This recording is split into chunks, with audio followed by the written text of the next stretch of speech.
Then she turned over. I want to ask you about a story that's breaking this morning from Newsweek, that one of Trump's companies spent money in Cuba during the embargo when Fidel Castro, during his regime. The whole story. But these are serious.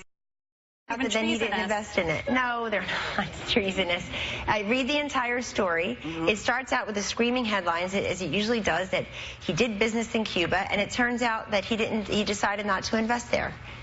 You have to read the entire story. So are you denying that his company spent any money in Cuba? I think they paid money, as I understand from the story, they paid money in 1998. No, we're not supposed to talk about years ago when it comes to the Clintons, but with Trump, well, there is no statute of limitations ever. He keeps bringing it up. He's the one. But I don't believe you're allowed to spend money unless it's a humanitarian effort or a government effort in that context if you're dealing with this particular regime. It's not going to work in Miami. They're not going to like that. Right. So the question is, did he spend money? He's very critical of Cuba. He's very critical of Castro, and he's been critical. He gave a speech the very next year to the Cuban American National Foundation in Miami, critical of those who want to do business with Castro.